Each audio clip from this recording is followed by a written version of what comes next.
हाँ जी, chapter mechanical properties of solids, class 11th में सबसे छोटा सबसे आसान चैप्टर है। विद इन अ वीक खत्म हो जाएगा शायद असाइनमेंट के साथ साथ। हाँ बहुत छोटा है, आसान है, तो जो आसान है कम से कम उसको कैच कर लें आप, ठीक है ना, अपॉर्चुनिटी है। Every new chapter brings a ray of hope. ठीक है भैया। नाम क्या है? Mechanical properties of solids. हाँ जी, हाँ जगह ले लें फटाफट। आदित्य आगे आ जा, यहाँ आ जा, आदित्य के पास में। रविश यहाँ, वहाँ नहीं, रविश यहाँ आ जा, आदि के पास नहीं, इसके पास आ जा। अरे अब आदित्य हो जाए यार, कोई बात नहीं, हो जाए, साइड हो। ठीक है, आपके मैटर के 3 फेज होते हैं, अब बात नहीं करेंगे। 3 फेज होते हैं, सॉलिड, लिक्विड और गैस। क्या क्या डिफरेंस है एक बार फटाफट बता देंगे जो भी आप। हाँ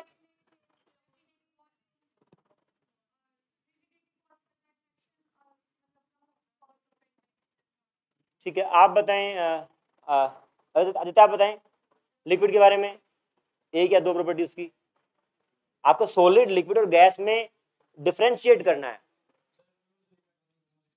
मॉलिक्यूल्स लूजली बाउंड होते हैं, ठीक है, और स्पेस रिलेटिवली ज्यादा होता है, शेप नहीं होती उसकी वही।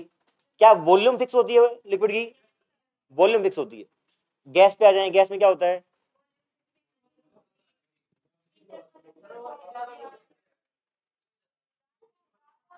बैठा नहीं, लगने देगा यार, तुम ऐसे टाइम वेस्ट कर दो। वहां लास्ट में, सबसे लास्ट में।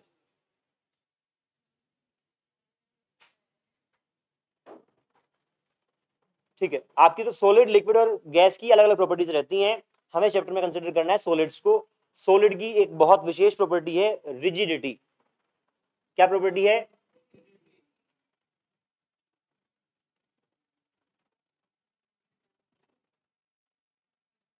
बताएं क्या होती है रिजिडिटी? हाँ जी बेटा। रिजिड माने ठोस, है ना, जो आपकी शेप चेंज ना करे। क्या ये पेन आपका सॉलिड है? रिजिड है, क्योंकि इसकी शेप चेंज नहीं हो रही है प्रेस करने से, फोर्स लगाने से, तो रिजिड है। क्या कितना भी फोर्स लगा लूं इसकी शेप चेंज नहीं होगी? होगी। अगर फोर्स बहुत बढ़ा दूं, मैं तोड़ दूं इसको ऐसे, तो टूट जाएगा, है ना। तो आपकी फोर्स लगाने पे आइडियली ये बात करेंगे कि आपकी शेप चेंज नहीं होती है फोर्स लगाने पे, बट इन प्रैक्टिकल लाइफ क्या होगा? आपकी ज्यादा फोर्स लगाने से शेप चेंज होगी। इस चैप्टर में हम पढ़ेंगे कि फोर्स लगाने से शेप कैसे कैसे चेंज हो सकती है, सब पढ़ेंगे। ठीक है, सबसे पहले लिखेंगे रिजिडिटी, उसको नोट करेंगे।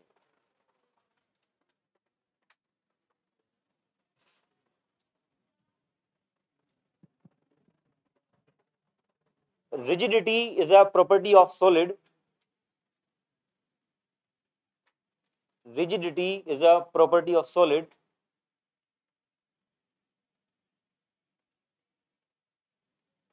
comma in which material does not change material does not change its shape on applying force, does not change shape on applying force। ये आपकी रिजिडिटी है। रिजिडिटी आपका बना है वर्ड रिजिड से। फॉर एग्जाम्पल कोई भी बॉडी है, उसका रिजिड होने का मतलब है, लेट से उसके अंदर 2 पार्टिकल्स हैं, ए बी, बहुत सारे पार्टिकल्स होंगे, मैंने किन्हीं 2 पार्टिकल्स को पिक किया है। अगर इन 2 पार्टिकल्स के बीच का डिस्टेंस फोर्स लगाने पे नहीं बदलता है तो ये रिजिड रहेंगे, है ना। तो आप लिखें rigid body. In rigid body, हाँ ये हो गया, एक पॉइंट और बना लें। In rigid body difference between any two particles any two particles remains constant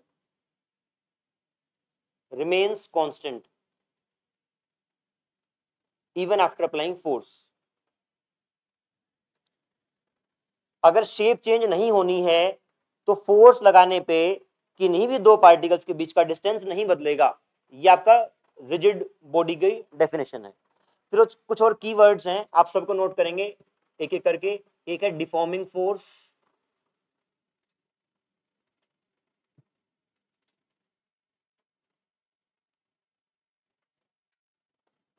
ideal solid rigid होता है, उसको फोर्स लगा के आप शेप चेंज नहीं कर सकते हैं, but in real life force लगाने से शेप चेंज होती है.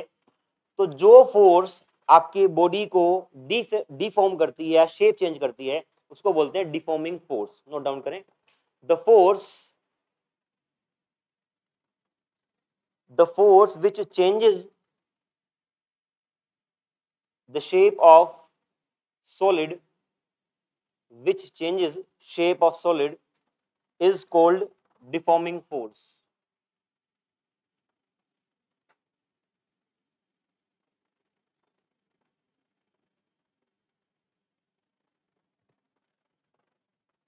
Next keyword is elasticity.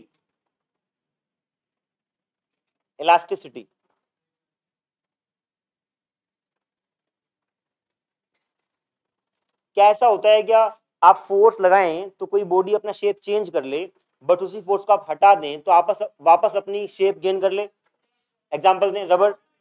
हाँ ठीक है. हर नोट करें elasticity is a property of solid. Elasticity is a property of solid of regaining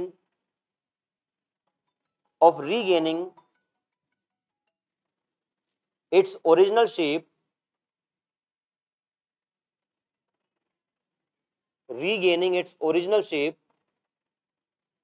after removal of deforming force. जिस force ने उसको डिफॉर्म किया है उसको हटा लेने के बाद अपनी शेप को वापस लाने की जो एबिलिटी है, लिखवाया क्या मैंने ability? Property of solid of regaining, या आप लिखें एबिलिटी. हाँ एबिलिटी ऑफ रीगेनिंग. प्रॉपर्टी की जगह आप लिख लें ability of solid of regaining its shape. Property की जगह एबिलिटी.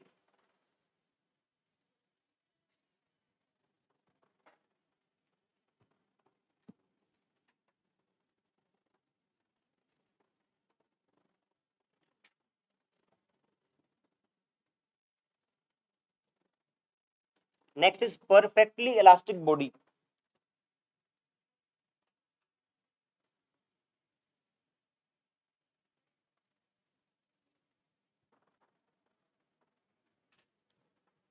क्या नाम से गेस कर पाएंगे? हाँ जो एग्जैक्टली उसी शेप में आ जाएगा. बिल्कुल.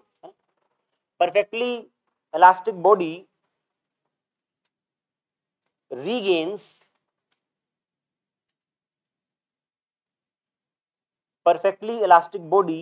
regains original shape exactly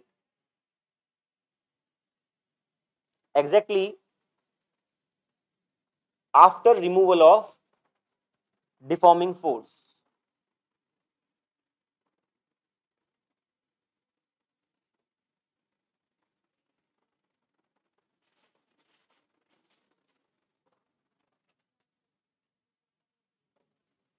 next is plastic body.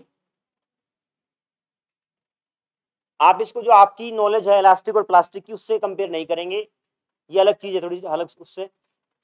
Plastic body वो है जो even after removal of deforming force, दिखाऊंगा मैं एक बार, जो डिफॉर्मिंग फोर्स हटाने के बाद भी अपनी ओरिजिनल शेप में ना आए, वो आपकी प्लास्टिक बॉडी है. नोट डाउन कर. Plastic body does not regain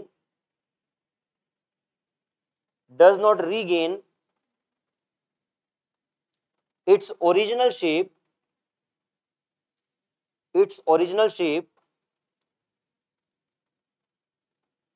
after removal of deforming force.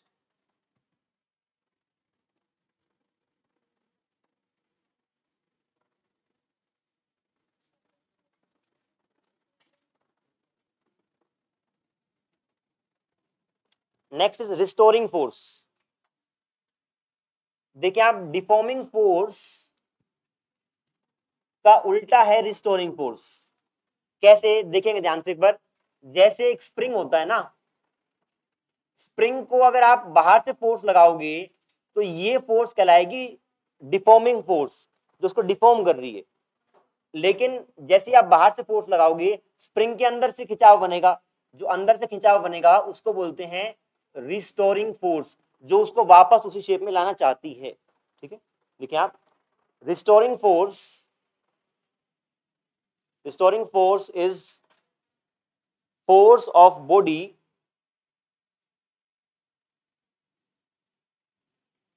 which act against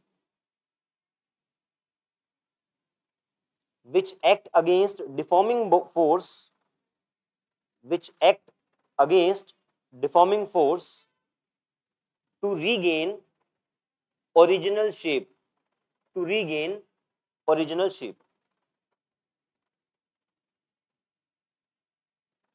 ठीक है, एक बार फटाफट रिकैप कर लेते हैं।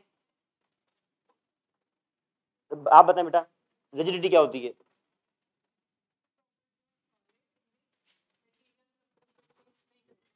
हाँ मतलब रिजिड बॉडी क्या रहेगी, आप बताएं स्टूडेंट्स, रिजिड बॉडी। बाकी लोग फटाफट पढ़ लें तब तक।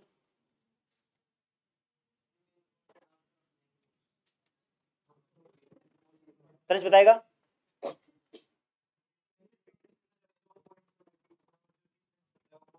हाँ, आपकी बॉडी के किन्हीं भी दो पॉइंट्स के बीच का डिस्टेंस नहीं बदलेगा, वो आपकी रिजिड बॉडी कहलाएगी। ठीक बात है। इलास्टिसिटी आप बताओ बेटा भूमि।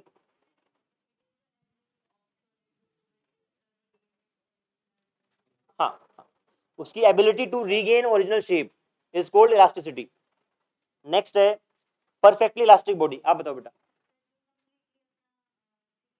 एग्जैक्ट उसी शेप में आ जाए, ठीक बात है। हिरल आप बताएं प्लास्टिक बॉडी। ठीक, हाँ मतलब बस इतना ही काफी है कि वो शेप को रीगेन ना करे। रिस्टोरिंग फोर्स श्लोक आप बताएंगे। और वो बॉडी की फोर्स होती है खुद की, और जो वापस से ओरिजिनल शेप को रीगेन करवाना चाहती है। ठीक है, आगे बढ़ते। मेन बात हमने पढ़ी कि बॉडी जो सॉलिड है, solid is a rigid body, लेकिन रिजिड बॉडी के ऊपर यदि एक डिफॉर्मिंग फोर्स लगेगा तो आपका डिफॉर्मेशन होगा।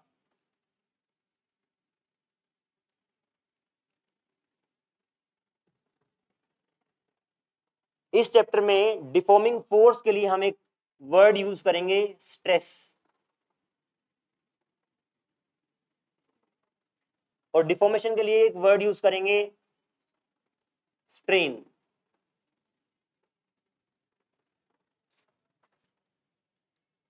आपका स्ट्रेस भी कई तरह का होगा, स्ट्रेन भी कई तरह का होगा। आप एक बार इनके टाइप्स लिख लें, डायग्राम आप बनाते हैं साथ के साथ। स्ट्रेस आपका लॉन्गिट्यूडिनल हो सकता है,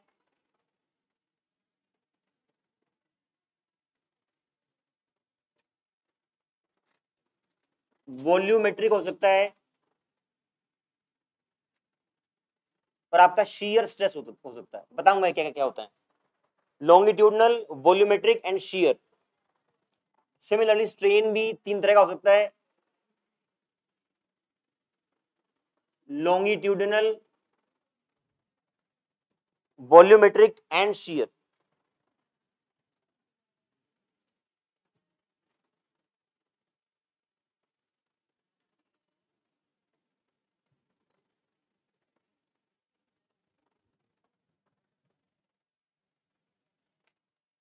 हम वन बाय वन पढ़ेंगे। सबसे पहले लॉन्गिट्यूडिनल स्ट्रेस क्या होता है और लॉन्गिट्यूडिनल स्ट्रेन क्या होता है, इसको डिस्कस करेंगे।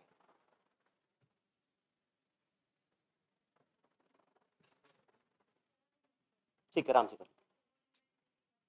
shear, SHEAR, shear।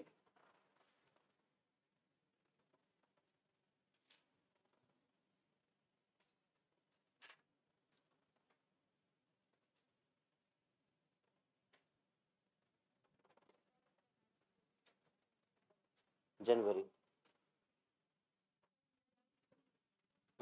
फरवरी में, दिसंबर में कर दें, कर देंगे। हाँ जी, लिख लिया बच्चों, अनिकेत हो गया? हाँ जी, हाँ जी बताओ। डिफॉर्मिंग फोर्स वो फोर्स है जो आपका फोर्स लगता है डिफॉर्म करने के लिए, और डिफॉर्मेशन चेंज इन शेप। अगर आप यहां पे लिखना चाहें लिख लें, जो डिफॉर्मेशन है आपका, इसका मतलब है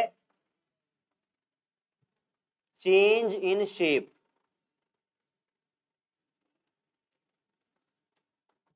और डिफॉर्मिंग फोर्स, जो फोर्स आपको डिफॉर्म कर रही है बॉडी को, वो डिफॉर्मिंग फोर्स है ना, ये फोर्स है आपकी, और वो चेंज इन शेप है।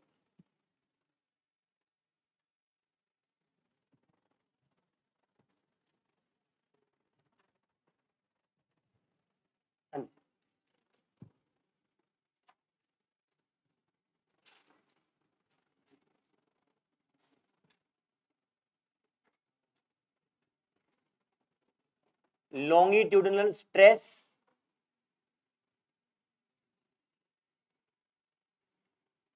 And strain. लेट्स से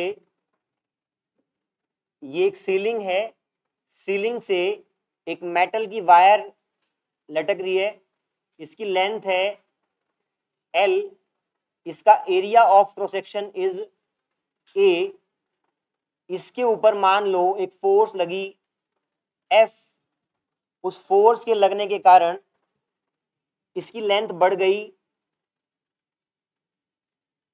ये यहां पे आ गया, तो लेंथ में इंक्रीज कितना हुआ, लेट्स से डेल्टा L। ठीक है,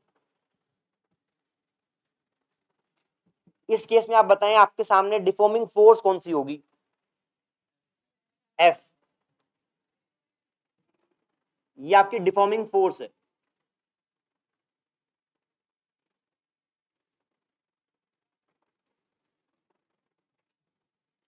और डिफॉर्मेशन क्या हुआ, ये जो डेल्टा L है, this is deformation.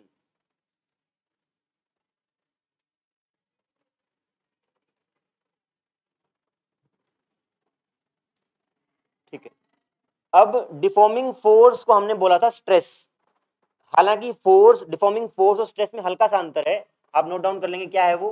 Stress in this particular case is defined as force upon area.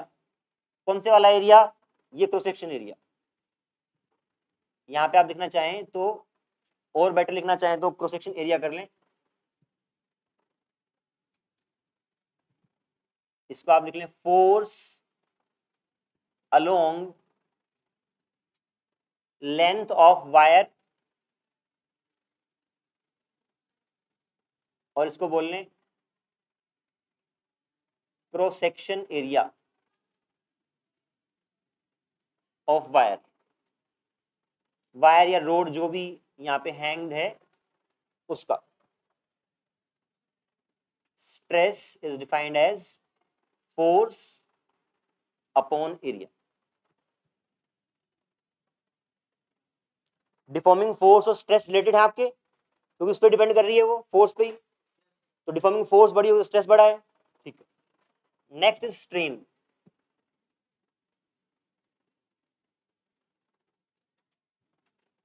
Strain is change in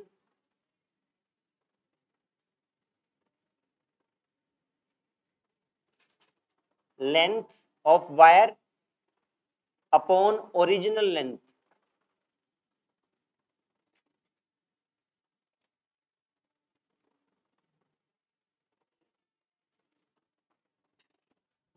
delta L by L, आपकी ये ओरिजिनल लेंथ थी, डेल्टा एल चेंज हो गई है, तो strain can be defined as delta L by L. ये आपका stress था, ये आपका स्ट्रेन है, दोनों को डिफाइन कर दिया हमने, लॉन्गिट्यूडनल स्ट्रेस एंड स्ट्रेन। आप बात करते हैं स्ट्रेस को कोई वर्ड उसके लिए यूज नहीं करते हैं, सिंपली स्ट्रेस बोलते हैं, एफ बाई ए होता है वो। स्ट्रेन, स्ट्रेन बोलते हैं, उसका फॉर्मूला ये डेल्टा एल बाई एल। आप कह रहे हैं कि स्ट्रेस यूनिटलेस है, बताएं बच्चों, क्या यूनिटलेस है क्या? नहीं है, नहीं है। हाँ कोई बात नहीं, स्ट्रेन बताएं, स्ट्रेन इज यूनिटलेस, आप बेशक लिख लें स्ट्रेन इज यूनिटलेस, क्योंकि ऊपर भी लेंथ है नीचे भी लेंथ है।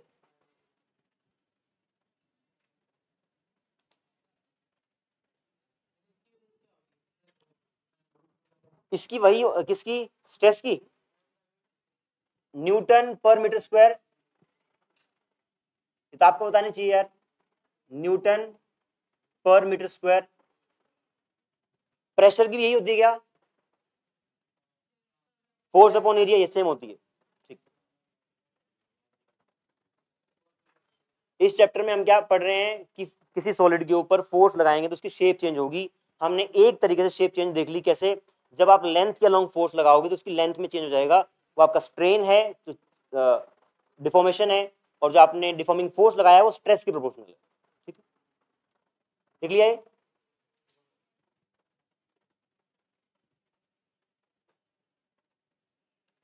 जब समझाने वाला पार्ट ना हो तब आप साथ के साथ लिख लिया करें।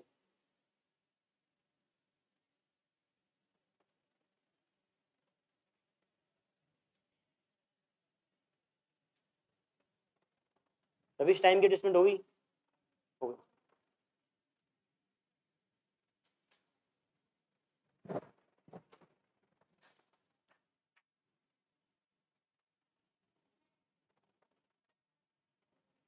Done Aniket.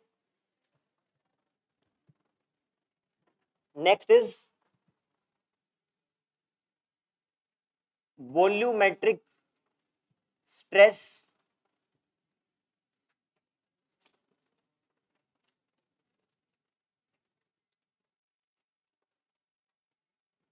Stress and strain.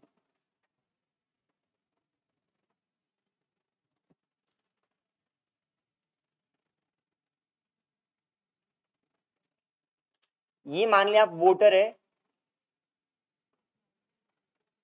एक बोल है कोई, पहले वो आपकी एटमॉस्फेयर में थी तो उसके ऊपर कोई प्रेशर लग रहा है चारों तरफ से, atmospheric pressure P not, P not pressure लग रहा है। आप ही बताएं, जब इसको मैं पानी के अंदर लेके जाऊंगा तो क्या इसके ऊपर चारों तरफ से लगने वाला प्रेशर बढ़ जाएगा? बढ़ जाएगा, क्योंकि उसका खुद का पानी का वेट भी रहेगा। जब इसी चीज को आप यहां पे लेके आएंगे, यहां जो प्रेशर होगा,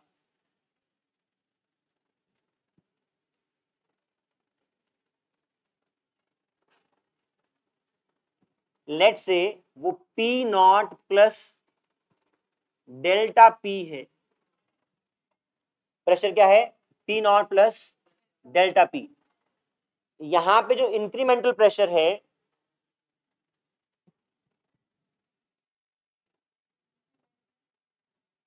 जो आपकी स्टार्टिंग वाले से के बाद में जो एक्स्ट्रा लगा इंक्रीमेंटल प्रेशर,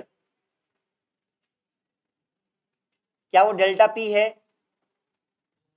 इस प्रेशर बढ़ने के कारण इसकी वॉल्यूम घटेगी क्या? जब चारों तरफ से फोर्स लगेगा तो वॉल्यूम घटेगी। लेट से वॉल्यूम घट गई है delta we, decrease decreased volume is delta we. इस पर्टिकुलर केस में जो आप स्ट्रेस को डिफाइन करेंगे, स्ट्रेस इज, हाँ जी बच्चे, हाँ ये पी नॉट है, P naught is atmospheric pressure, और P naught plus delta P क्या है? जब आप उसको पानी के अंदर लेके गए हैं तो एक्स्ट्रा प्रेशर जो लगा वो P naught plus delta P हो गया। जो एक्स्ट्रा प्रेशर है उसका आपने बोला इंक्रीमेंटल प्रेशर, और यही आपका इस केस में स्ट्रेस रहेगा। आपने उसके ऊपर एक्स्ट्रा प्रेशर जो लगाया वही स्ट्रेस है इस केस में। यहां पे स्ट्रेन क्या आ जाएगा? Change in volume upon original volume. ये मान लें आप वॉल्यूम V नोट थी स्टार्टिंग में, यहां पे आने के बाद घटने के बाद लेट से वॉल्यूम आपकी हो गई V मान लिया आपने, तो इसमें और इसमें जो अंतर है वो आपका डेल्टा V है। Delta V is change in volume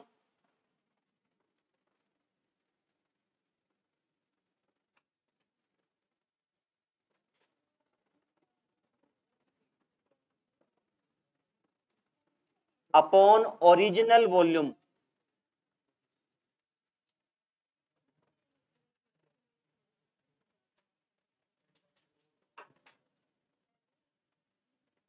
clear है?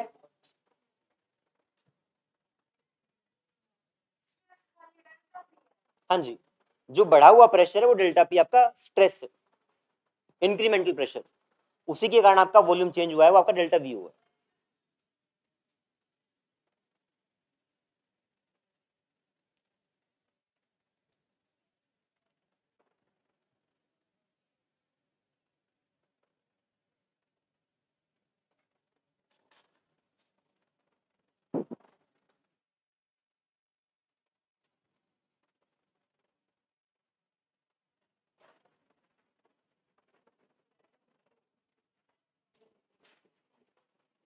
डन मैंग?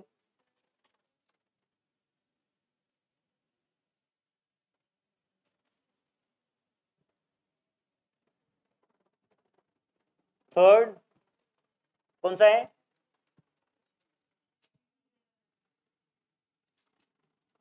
shear stress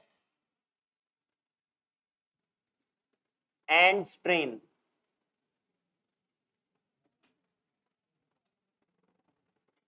इस केस में देखें क्या होता है, ये आपका ग्राउंड है, ये एक ब्लॉक है, डायग्राम साथ के साथ बनाएंगे। हाँ ब्लॉक है आपका, बॉक्स या ब्लॉक आप जो भी कहें। इसका नीचे वाला जो एंड है वो इस फ्लोर पे फिक्स है, लोअर एंड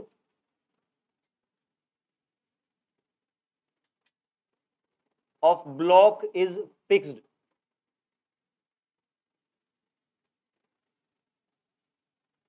ये वाला जो आपका एरिया है इसकी वैल्यू है A, जो आपके इस बॉक्स का ऊपर वाला एरिया है। यहां पर आप जो फोर्स लगाएंगे वो होगी टेंजेंशियल फोर्स।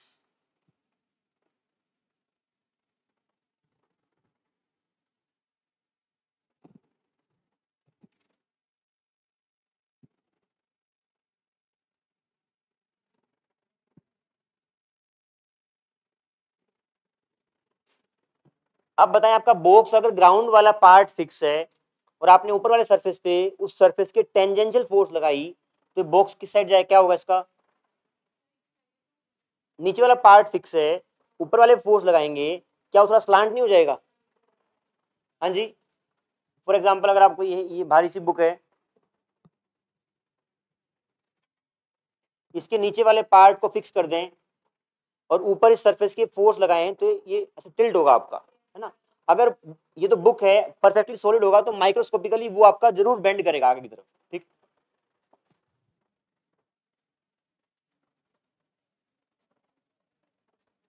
लेट से इस फोर्स के लगने के कारण ये वाली लाइन ऐसे आ गई,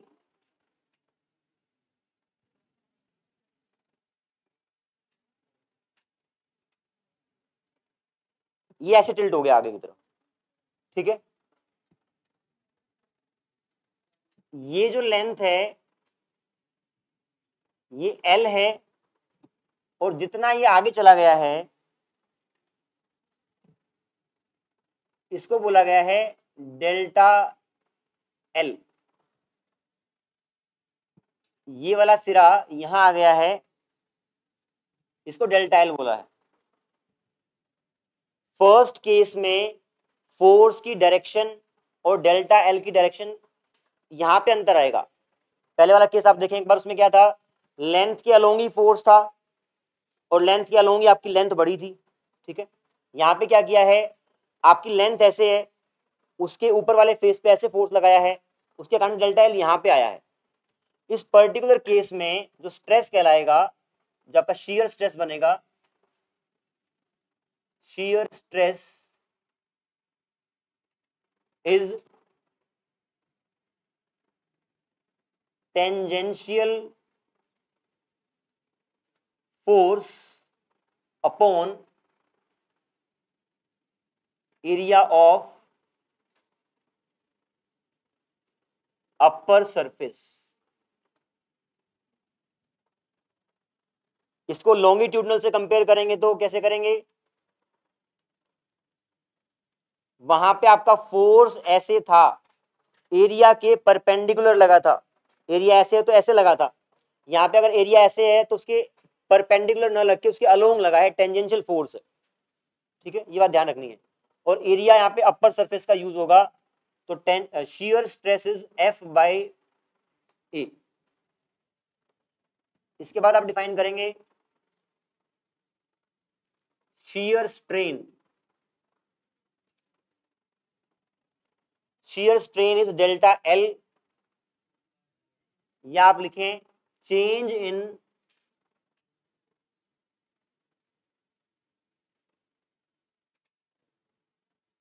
length along direction of force.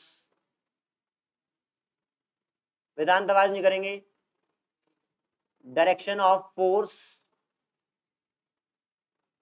Upon, ये आपकी वर्टिकल वाली लेंथ, ये बात ध्यान रखना, वर्टिकल वाली लेंथ।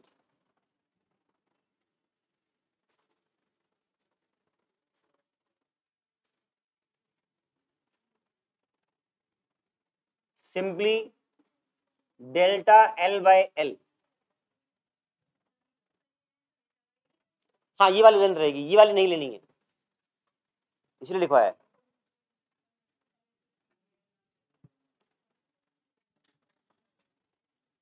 ध्यान से देखें, जब ये डेल्टा एल आगे चला गया है, लेट से मैंने इस एंगल को बोल दिया थीटा, टिल्ट होने के बाद जो एंगल यहां बना थीटा मैंने लिख दिया उसको। क्या आप टेन थीटा की वैल्यू बता सकते हैं इस पर्टिकुलर ट्रायंगल में, what will be value of tan theta? बताएं परपेंडिकुलर क्या आएगा, डेल्टा एल बाय एल, ठीक है। जब भी आपकी सॉलिड बॉडी होती है, आप क्या करते हैं, जो फोर्स लगाया है उसके कारण से जो शियर आया वो बहुत कम होता है। It means this angle is very small, theta is very small.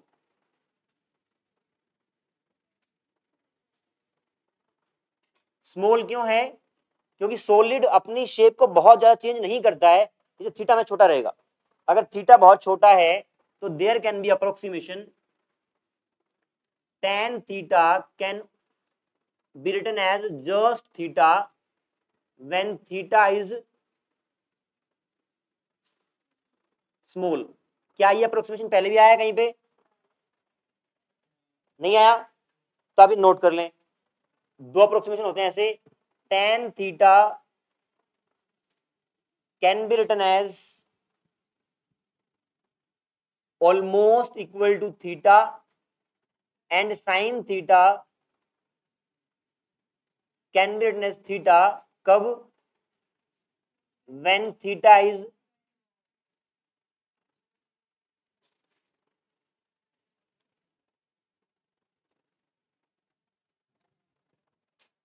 ठीक है।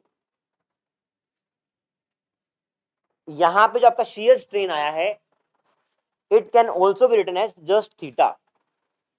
Why? Because delta L by L is tan theta and tan theta can be written as theta. तो आप लिख लें यहाँ पे जो एक लाइन आगे आएगी, shear strain equal to this also equal to theta, also equal to theta। ये देखें, मैं कह रहा हूं कि मैंने यहाँ पे क्या बताया, एंगल बहुत छोटा होगा। छोटा क्यों होगा फ्रेंड्स, छोटा क्यों हुआ, आप बताएं बेटा, छोटा क्यों हुआ? क्योंकि सॉलिड आपका बहुत कम टेंडेंसी रहेगी डिफॉर्म होने की, कम एंगल रहेगा वो, तो इसलिए आपका एंगल वो कम है। This tan theta can be written as delta L by L. अगर थीटा बहुत छोटा है तो tan theta can be written as theta, तो delta L by L simply written as theta. तो जो आपका यहाँ पे शियर स्ट्रेन आया डेल्टा एल बाई एल, वो आपका थीटा भी हो सकता है। अगली वाली लाइन में आप लिख लेंगे delta L by L equal to theta. ठीक,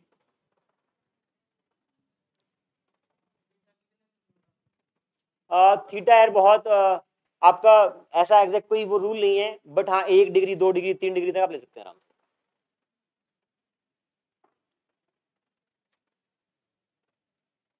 आगे बढ़े।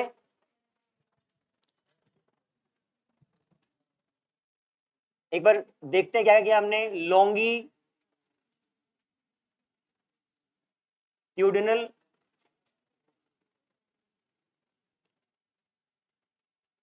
वॉल्यूमेट्रिक, नहीं एक बार बस रिकैप कर रहे हैं। लॉन्गिट्यूडिनल स्ट्रेन बताएं क्या होता है, आप बता देते हैं। लॉन्गिट्यूडिनल स्ट्रेन आप फॉर्मूला बताएं। हाँ जी, स्ट्रेस तो रहेगा आपका फोर्स अपॉन एरिया, स्ट्रेन क्या रहेगा डेल्टा एल बाय एल। यहां पे स्ट्रेस क्या रहेगा इज डेल्टा पी, स्ट्रेन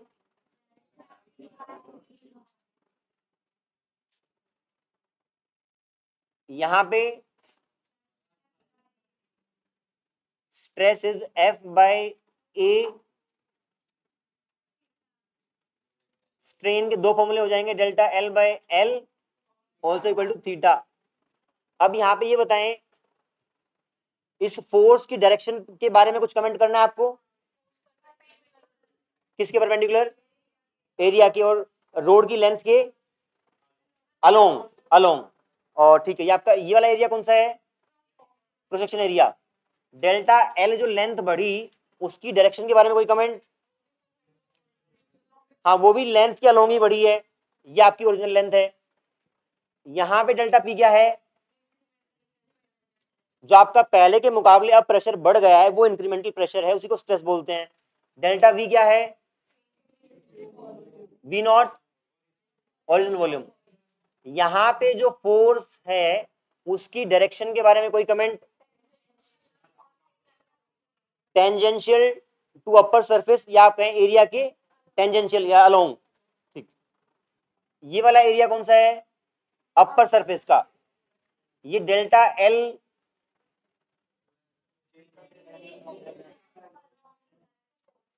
हाँ चेंज इन लेंथ तो है, बट क्या उस जो आपने एल माना है उसके अलोंग ही है क्या, उसके परपेंडिकुलर है। आपकी ये एल थी तो डेल्टा एल ऐसे है, ठीक है, और ये आपका थीटा के बराबर रहेगा। आप सब केस में ध्यान करके बताएं। हाँ जी क्या हुआ,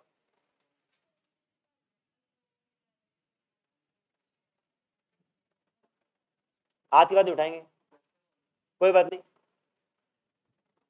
स्ट्रेस और स्ट्रेन तीनों केस में आप देख के बताएं, क्या अगर स्ट्रेस बड़ा हो जाएगा तो स्ट्रेन भी बड़ा हो जाएगा क्या। जो आपकी रो आपने वायर को हैंग किया है, अगर फोर्स ज्यादा लग गया तो स्ट्रेन बढ़ जाएगा। सेकंड केस में प्रेशर ज्यादा बढ़ गया तो वॉल्यूम उतना घट जाएगा, और यहाँ पे फोर्स ज्यादा लग गया तो आपका थीटा बड़ा हो जाएगा। तो हर केस में आपका स्ट्रेस और स्ट्रेन प्रोपोर्शनल है, इसको बोलते हैं हुक्स लॉ।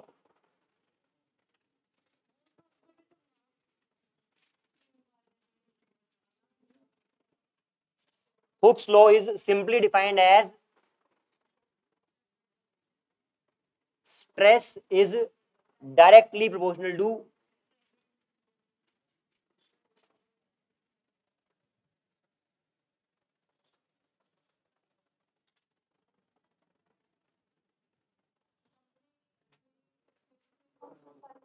ना, नहीं क्या, पहली बार आ रहा है वर्ड। यस, तो आपका stress is proportional to strain, ये आपका हुक्स लॉ है। यहाँ पे प्रोपोर्शनलिटी है, प्रोपोर्शनलिटी को रिमूव करने के लिए अगर कांस्टेंट इंट्रोड्यूस करेंगे तो we can write stress equal to some constant के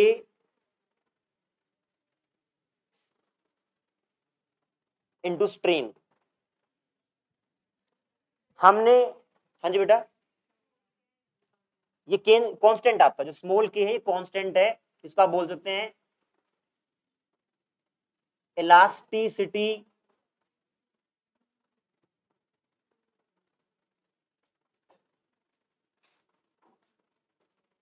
कोएफिशिएंट, इलास्टिसिटी कोएफिशिएंट अभी बात करें उस पर। ई बोल दो, के बोल दो, कुछ भी बोल दो, आपकी मर्जी। ई लिख लें भैया आप,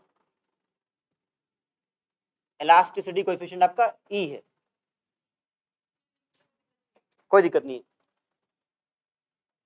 अब देखें, हमने ये वाला फॉर्मूला जो बनाया है ये तीनों केस के लिए एप्लीकेबल है ना, बट जब इसको तीनों केस में अप्लाई करेंगे तो इलास्टिसिटी कोएफिशिएंट का नाम बदल जाएगा, अलग अलग केस में उसका अलग अलग नाम होगा।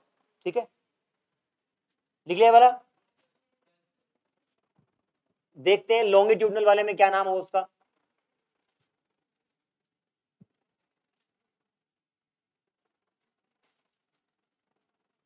आपने कहा stress is proportional to strain, या आप कहें स्ट्रेस इज इक्वल्स टू, यहां पे जो कांस्टेंट बनता है इलास्टिसिटी कोएफिशिएंट उसको आप y से डिनोट करते हैं इनटू स्ट्रेन, और इसको y को बोलते हैं Young's modulus of elasticity, Young's modulus of elasticity, ये आपके साइंटिस्ट का नाम है जिन्होंने ये चीज पे काम किया होगा, Young's modulus of elasticity. y can be simply written as stress upon strain,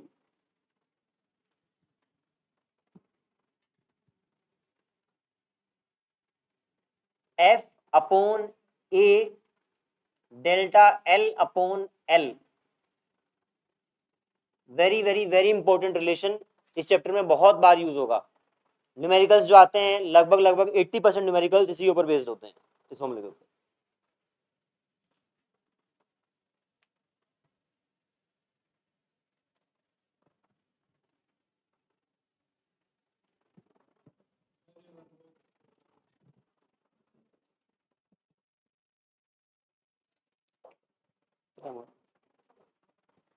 बस नाम ना लिखो हो जाएगा। डन।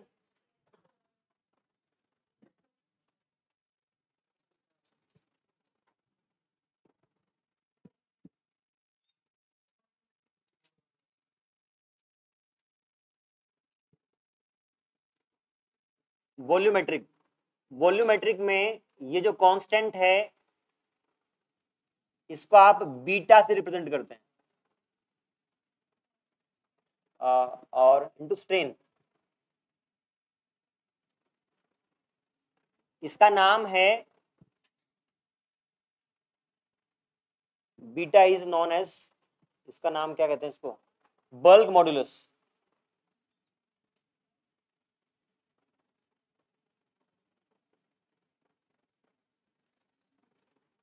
कई जगह आपको उसका नाम के भी मिलेगा, है ना, बीटा, इसलिए वहां पे पहले वाले केस में ई लिखना बेटर है इंस्टेड ऑफ के, क्योंकि के यहां इस्तेमाल करते हैं कई बार, बीटा और के दोनों है। Beta can be written as stress upon strain, beta is delta P delta V upon V naught, this is bulk modulus. और shear में दिस स्ट्रेस कांस्टेंट का नाम होता है ईटा। हाँ ये लग रहा है नीटा, मतलब एन है पर ईटा है ये।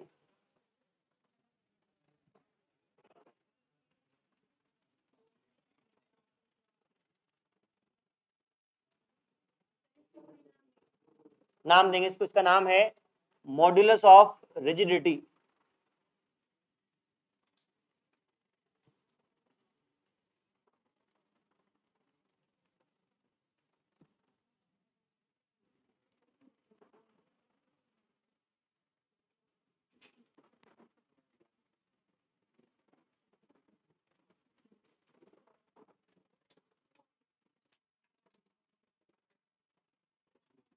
इतना ही करते हैं आज।